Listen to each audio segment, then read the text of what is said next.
treat inversions.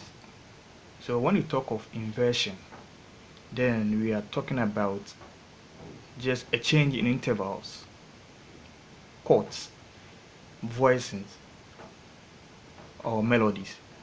Okay, so you would realize that as we go along the study, you would realize that the various types of inversions are very much distinct. However, they are related in meaning. Okay, so if, for instance, if I let's use the C, let's use the C on the fifth string. We have this chord.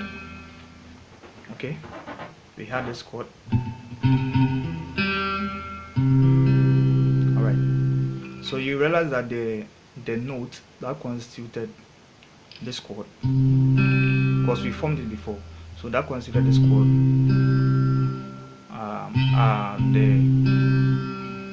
I'm speaking it in terms of what do you call the solfege.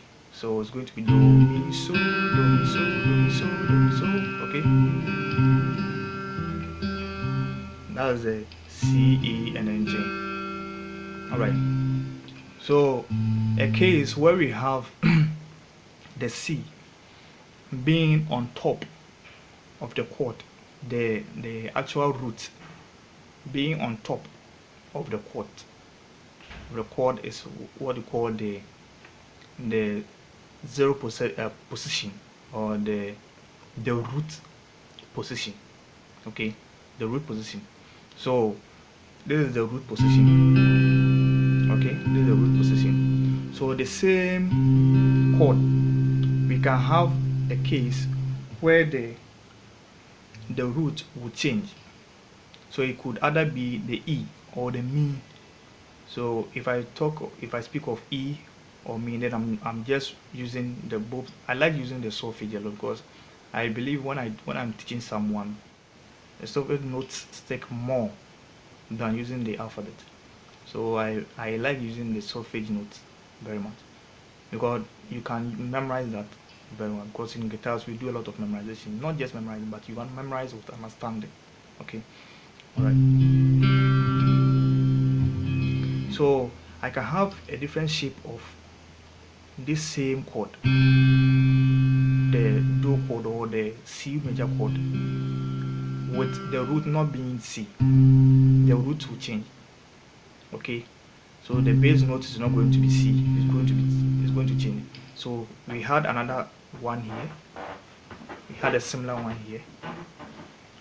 Okay, let me bring the camera.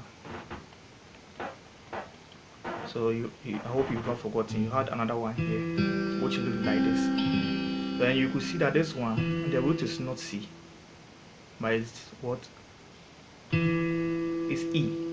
Okay, but it's the same C major chord. That's why I said they are distinct but very much related in meaning. Okay, so this is, and then this is this. So where you have the E, don't forget that the alphabet are C, E, and G for the major chord for C, key C. So that's Do, Mi, So. So where you have the Mi be on top of the chord, it's called the first inversion. First inversion. First inversion. Where you have the Mi or the E be on top of the key. So the key that we are considering now is C. So where you have E or the Mi, because if I use Mi, I think I generalize it. So where you have the Mi on top of the chord, then it's called the first inversion. Okay, and then we had another one like this.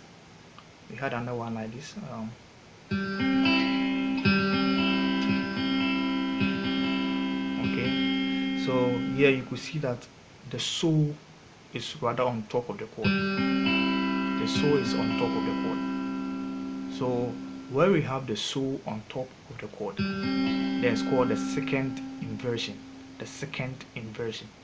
So we have the position chord, or the root chord, or the position, the zero position chord, the root chord, or the zero position chord, and then we have the first inversion, and then we have the second inversion. Okay, all right. So in the same way we can have the minor ones. So we have, this is the position chord, or the zero position chord. This is where we had the whole concept. So I changed the, this is re fa la, so this is D minor chord,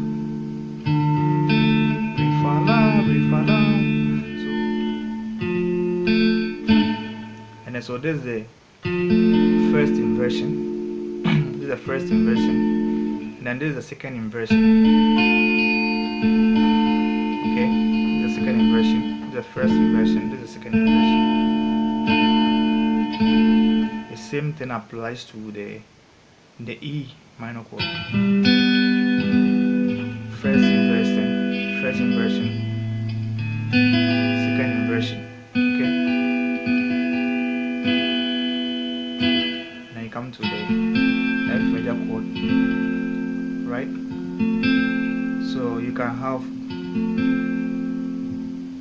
the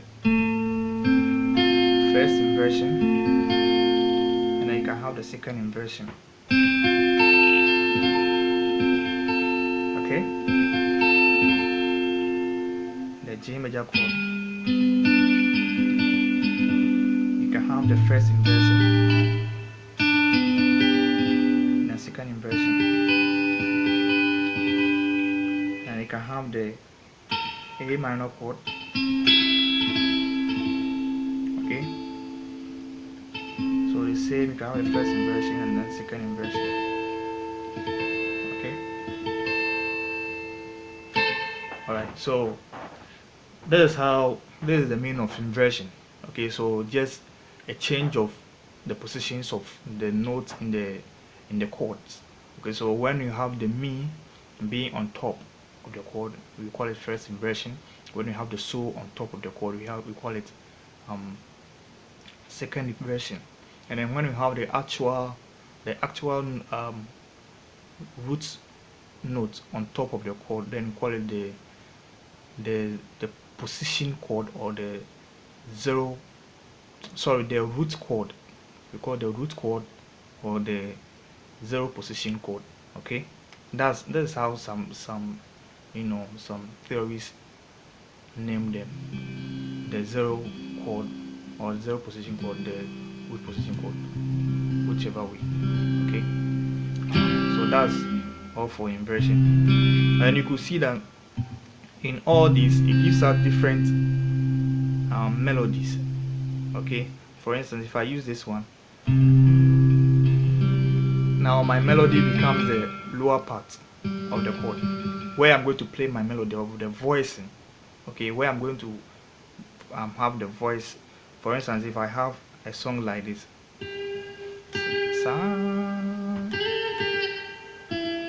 okay, so how do I play that?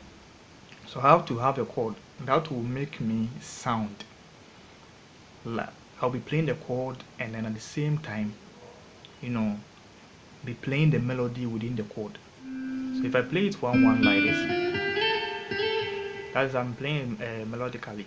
Okay, I'm playing melodically.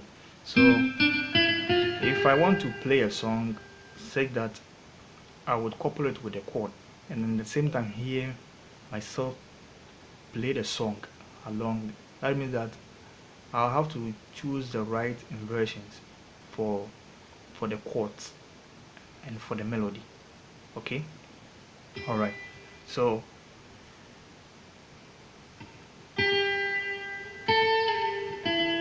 for a song like this, you could hear that I'm playing Silent Night. It's not Christmas, but I'm using for example as an example. Okay, so how do you play a song with such a melody? Then you have to make the right choice of inversion.